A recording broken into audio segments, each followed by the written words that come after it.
Hello friends, नमस्कार। आप देख रहे हैं मेरा चैनल। मैं हूं ब्लॉगर अभय पाठक।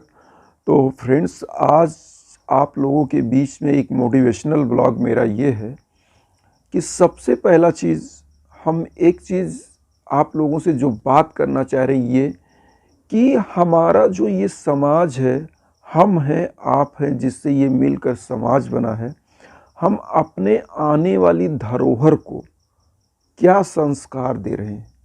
ये फ्रेंड्स, ये ब्लॉग मैं इसलिए बना रहा हूँ कि मैं अभी कुछ दिन पहले ऐसे ही रोड पे गया था और एक बुजुर्ग व्यक्ति साइकिल से जा रहा था और एक युवा व्यक्ति बाइक से जा रहा था। बुजुर्ग व्यक्ति की साइकिल उसके बाइक के पिछले टायर में लग गई और उस युवा लड़के ने, लगभग 18-20 साल का लड़का रहा होगा, उस बुजुर्ग व्यक्ति को 2 झापड़ मारा। मेरा दिल एकदम से वहाँ झन्ना गया।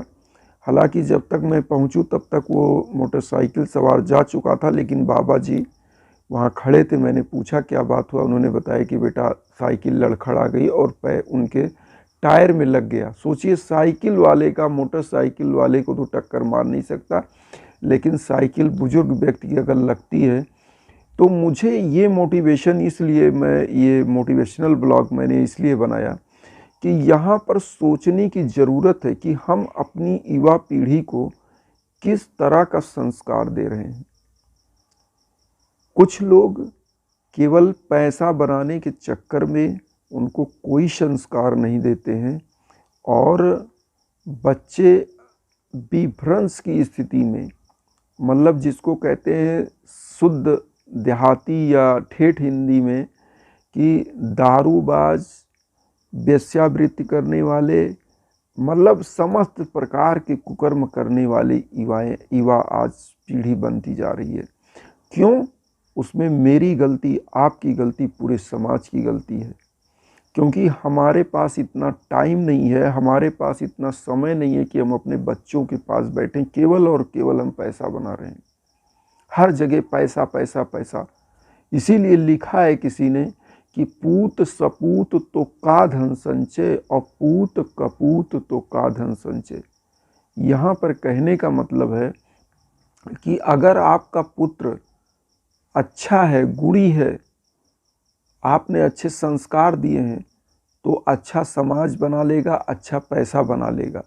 लेकिन अगर आपका पुत्र व्यभिचारी है, दुर्गुणी है, जिसको आपने संस्कार दिया नहीं, जिसके अंदर बीजारोपण संस्कार का आपने किया नहीं, तो वो क्या बनेगा?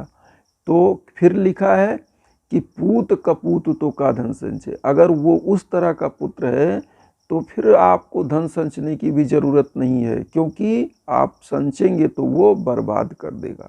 इसीलिए लिखा गया है कि पहले अपने पुत्रों को, इसीलिए लिखा गया है, बाढ़य पूत पिता के धर्मे और खेती उपजय अपने कर में। मतलब जितना आप धार्मिक होंगे, गरीबों को, दीन दुखियों को दान देंगे, उतना ही आपका पुत्र, आपके परिवार बढ़ेंगे। और जितना ही आप कर्म करेंगे उतनी ही खेती आपकी होगी, उतना ही अच्छा फसल होगा। तो कहने का मतलब यहाँ पर है, मैं ये बात इसलिए कह रहा हूँ कि जो हमारी फसल है, जो हमारी पीढ़ी है, जो हमारी पीढ़ी आ रही है, जो हमारी ये खाद है, विचार रूपी खाद, ये जो तहजीब रूपी खाद, ये जो संस्कार रूपी खाद, वो कितना हम दे रहे हैं, उसी अनुसार हमारी ये जो पीढ़ी है वो बढ़ेगी, उसकी उत्पादकता ऐसी होगी।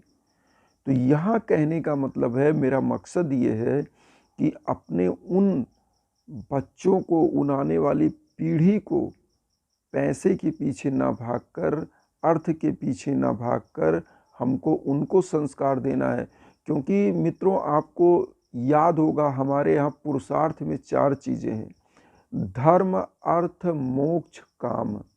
तो सबसे पहला होता है धर्म, फिर होता है अर्थ, फिर होता है काम, फिर होता है मोक्ष।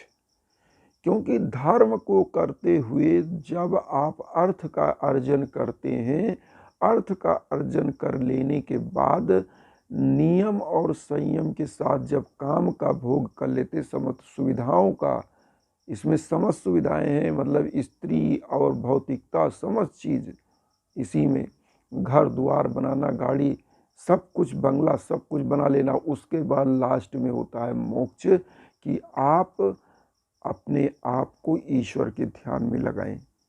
लेकिन यहाँ आज क्या है कि अर्थ और काम पहले पर आ गया, और सबसे पहला धर्म और सबसे लास्ट का मोक्ष भाड़ में चला गया।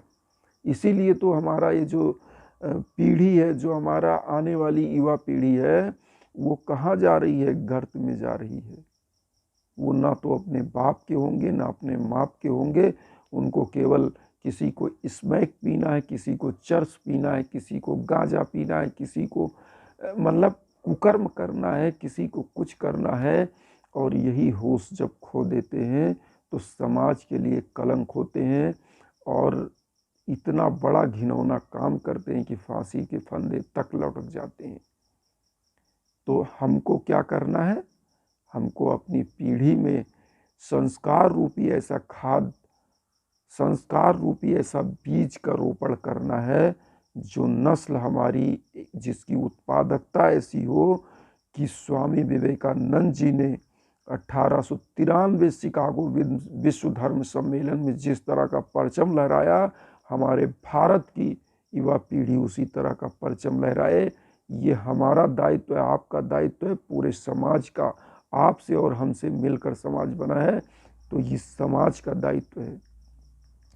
यहाँ पर सबसे बड़ी चीज़ क्या है कि परिवार का वातावरण, परिवार में अगर नैतिक बातें नहीं होंगी, मूल्यवान बातें नहीं होंगी, हमेशा केवल, अगर आप अच्छे अधिकारी परिवार से नहीं हैं, अधिकारी भी हैं तो आप खाली यहाँ से ठग के लाओ, वहाँ से चोरी लाओ, आप थानेदार हैं तो वहाँ से उससे वसूल लो, वहाँ से वसूल लो, वो कत्ल किया उससे वसूल लो, साले को छोड़ दो, ये करोगे आप तो कभी नहीं आपका पुत्र आगे बढ़ेगा, आपकी फैमिली नहीं आगे बढ़ेगी। आप पैसा तो कमा लोगे, लेकिन एक चीज़ आप नोट कर लो कि कोई भी हो, जब तक घरों में संस्कार नहीं होगा, आपकी पीढ़ी बर्बाद होगी, आप अरबपति हो।